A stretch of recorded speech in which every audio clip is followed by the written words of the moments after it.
નમસ્કાર મિત્રો, આ વિડીયોમાં આપણે ફાઇનલ આન્સર કી ક્યારે આવશે અને નોર્મલાઇઝેશન અને ગ્રાઉન્ડ આવવાની સંભાવના શું છે, ક્યારે આવશે, સાથે હસમુખ પટેલનો જે વાયરલ ઓડિયો જે હતો તે કેટલો સત્ય છે તે ખુદ હસમુખ પટેલે રૂબરૂમાં જણાવ્યું હતું, તે ટૂંકમાં આપણે જાણીશું।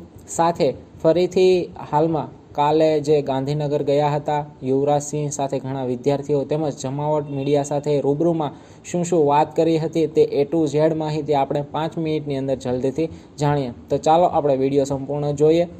સૌપ્રથમ તો હસમુખ પટેલ સાહેબે લેખિત પરીક્ષા બાબતે જે વાત હતી તે કરી હતી કે શરૂઆતમાં જે લેખિત પરીક્ષા હતી તેની અરજી કેટલાય આપી હતી તે બાબતે કહ્યું હતું કે કુલ 4,18,000 જેટલી સંમતિ પત્રક એટલે કે અરજીઓ આવી હતી, એટલે કે આટલા લોકોએ કન્ફર્મ કર્યું હતું। બાદમાં 2,68,000 જણા ઉમેદવારોએ ફોરેસ્ટની લેખિત પરીક્ષા જે છે તે આપી હતી, એટલે કે 2,68,000 જેટલા લોકો ઉમેદવાર જે છે તેણે પરીક્ષા આપી હતી। પરીક્ષા પૂર્ણ થયા બાદ પ્રથમ ફાઇનલ આન્સર કીમાં 40,000 જેટલી વાંધા અરજીઓ આવી હતી।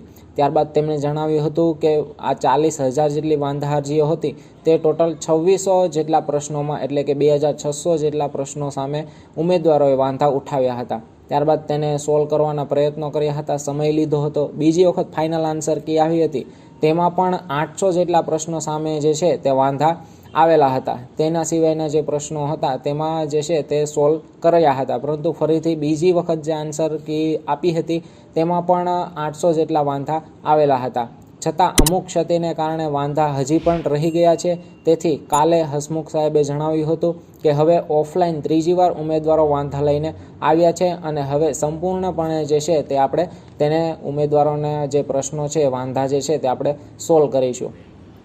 સાથે જ આગળ જતાં સાહેબનો એકદમ સરળ અને કોમળ મૃદુ સ્વભાવ પણ આપણને જોવા મળ્યો હતો, તે પણ આપણે ઘણા બધા વાયરલ જે વિડીયો થયા હતા તેની અંદર આપણને જોવા મળ્યું હતું કે વિદ્યાર્થીઓને જે નુકસાન થયું છે તે એકદમ સોલ્વ કરવા પણ તે માગે છે અને વિદ્યાર્થીઓ સાથે પણ તે ઘણો સમય વાર્તાલાપ કર્યો હતો અને તે વાર્તાલાપ કરી અને કહ્યું હતું કે હવે તમને આગળ તકલીફ નહીં પડે, તમે પણ બધાએ ખૂબ મહેનત કરેલ છે, તેથી જડતાને સ્થાન નથી, તેથી હવે 100% એક્યુરેસી સાથે હવે ફાઇનલ આન્સર કી હવે તમને આપીશું, તેથી ચિંતા કરવાની જરૂર નથી। અને હવે જેને વાંધા છે તે 15/6/2024 એટલે કે આવતીકાલ આપણે ગણી શકાય, એટલે કે શનિવાર 15 તારીખ અને 6ઠો મહિનો જૂન શનિવાર સુધી વાંધા અરજી જે છે તે આપણે કરી શકીશું। પણ કઈ રીતના કે રૂબરૂ ગાંધીનગર આવીને તે કરી શકાશે, એટલે આ રીતના જે હજી જે લોકોને વાંધા અરજી છે તે વાંધા અરજી કરી શકશે। ત્યારબાદ જમાવટ ન્યૂઝના માધ્યમથી પણ વિદ્યાર્થીના તમામ પ્રશ્નોના એકદમ સરળ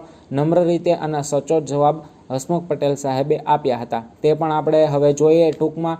તો મીડિયા સમક્ષ તેમણે સૌપ્રથમ જણાવ્યું હતું કે સૌપ્રથમ તો વિદ્યાર્થીની નારાજગી યોગ્ય છે, તે પણ અમને દુઃખ થાય છે, કોઈ સાથે અન્યાય ન થાય તે માટે ગૌણ સેવા મંડળ તમામ વાંધા અરજી સોલ્વ કરે અને બધાને સમાન ન્યાય આપશે અને હવે અમે એજન્સીને તમામ વાંધા અરજી તેમજ સૂચન હજી કરીશું, તેથી બધા જે પ્રોબ્લેમ જે છે તે સોલ્વ થાય।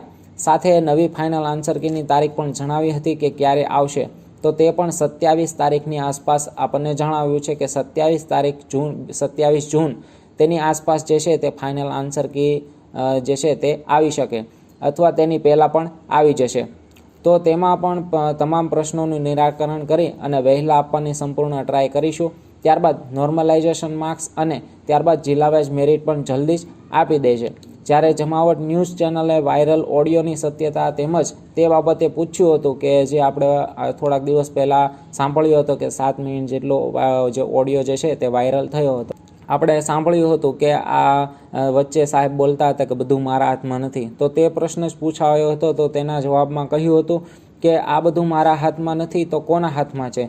તો જવાબમાં એવું જણાવ્યું હતું કે હું સચિવ તરીકે હાલ કાર્યરત છું અને અમુક વસ્તુની ગોપનીયતા હોય છે અને મંડળ સાથે પણ સીધો સંપર્ક હોતો નથી, પરંતુ હાલમાં બધા વિદ્યાર્થીને ન્યાય આપવો છે એ મારી ફરજ છે, તો હું મારી ફરજ નિભાવીશ અને સંપૂર્ણ સત્તા સચિવ પાસે પણ હોતી નથી। ત્યારબાદ આપણે વાત કરીએ કે હાલમાં અમુક સોશિયલ મીડિયામાં અમુક લોકો અફવા ફેલાવી રહ્યા છે કે પરીક્ષા રદ કરો અથવા પરીક્ષા રદ થઈ જશે અને ફરીથી ઓફલાઈન પરીક્ષા લો। આના વાતના જવાબમાં સાહેબે કહ્યું હતું કે ફરીથી પરીક્ષા લેવી અયોગ્ય છે, કદાચ અમુક વિદ્યાર્થીઓ કહી રહ્યા હશે, પરંતુ સાહેબે એવું કીધું કે ગૌણ સેવા મંડળને અથવા અમને હજી આવી એક પણ અરજી છે તે મળી નથી. અમુક લોકો કહેતા હશે, પરંતુ આ જે છે ભરતી રદ કરો તે બોલવું સહેલું છે, પણ ફરીથી પરીક્ષા આપવી પણ અઘરી પડશે. અને આ વાત આપણે પણ વિચારીએ તો પણ સાચી છે, 100% સાચી છે. ફરીથી પરીક્ષા વિશે વિચારી પણ ન શકીએ, કારણ કે આપણને ખબર છે આટલી મહેનત કરી અને આપણે જે છે તે પરીક્ષા આપી હતી, અને હવે 3-4 મહિનાથી આપણે કોઈ પુસ્તક જ નથી વાંચ્યું એમ આપણે ગણી શકાય. અને ફરીથી હવે પરીક્ષા લઈ તો એ વ્યાજબી નથી, એટલા માટે આ વાતને તો વિચારી જ ન શકાય. તેથી ભરતી રદ ન કરવી જોઈએ અને થશે પણ નહીં. સાથે આપણે વાત કરીએ કે એજન્સીની, કે ઓડિયોમાં આપણને સાંભળવા મળ્યું હતું કે જે એજન્સીઓવાળા છે તે સાંભળતા નથી, તો તેના વિશે પણ અમુક વાત આગળ આપણે જણાવી છે. અને સાથે સાહેબે એજન્સી વિશે પણ જણાવ્યું હતું કે એજન્સી પણ જ્યાં સુધી 100% સચોટ એક્યુરેસીવાળું રિઝલ્ટ નહીં આપે ત્યાં સુધી તેનું પેમેન્ટ, સંપૂર્ણ પેમેન્ટ જે છે તે પણ અટકાવી દઈશું અને તેની સામે કડક પગલાં પણ આપણે લઈશું. ત્યારબાદ એજન્સી વિશે જ્યારે તેને પ્રશ્ન પૂછાયો હતો કે કઈ એજન્સી આ પરીક્ષા કન્ડક્ટ કરી રહ્યું છે, કઈ પરીક્ષા એક્ઝામ કઈ એજન્સી જે છે તે પરીક્ષા લઈ રહ્યું છે, તો તેના જવાબમાં પણ કહ્યું હતું કે કઈ એજન્સી છે તે હું જણાવી ન શકું, કારણ કે ગોપનીયતાને કારણે હું નામ નહીં લઈ શકું. પણ દેશની એક પ્રસિદ્ધ એજન્સી જે છે તે છે, આવું જણાવ્યું છે.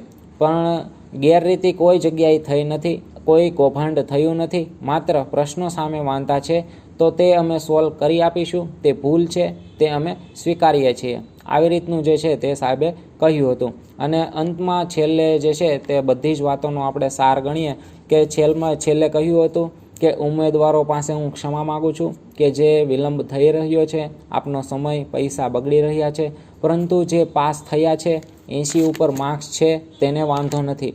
પરંતુ જે 2-3 માર્ક્સથી જે રહી જાય છે, જેને 80 નીચે થાય છે, અને આવા ભૂલને કારણે જે રહી જાય છે અને ફિઝિકલ પણ ન આપી શકે, તેને મંડળ પ્રત્યે નફરત થાય, વિશ્વાસ ઉડી જાય, એવું ન કરી શકાય.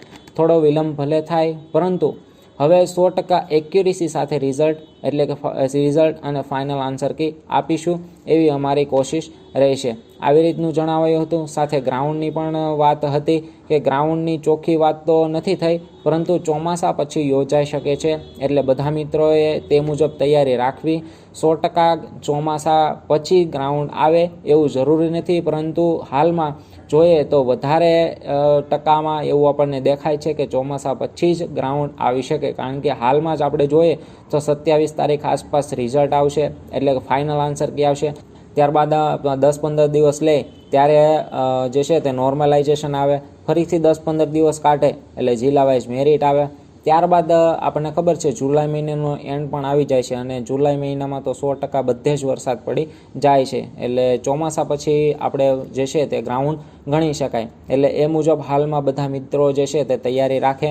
તો આ રીતે ટૂંકમાં ગણીએ તો 27 આસપાસ આપણું જે છે તે ફાઇનલ આન્સર કી, પછી આવતા મહિને નોર્મલાઇઝેશન આવશે, અને તરત જ જિલ્લા વાઇઝ મેરિટ પણ આપી દેશે, અને જેમ બને તેમ જલ્દી આપી દેશે. અને હવે 100% એક્યુરેટી સાથે ફાઇનલ આન્સર કી આવશે, અને અરજી 15/6 એટલે કે કાલ સુધી, એટલે કે શનિવાર સુધી આપણે રૂબરૂ અરજી કરી શકાશે.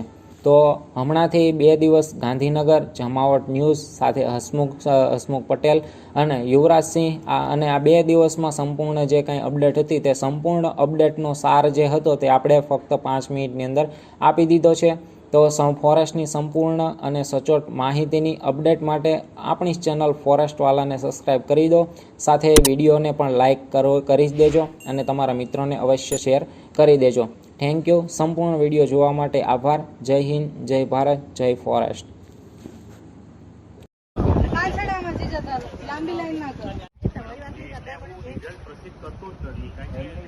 પણ એની સામે ઉમેદવારોને બી એવું થાય છે કે ભાઈ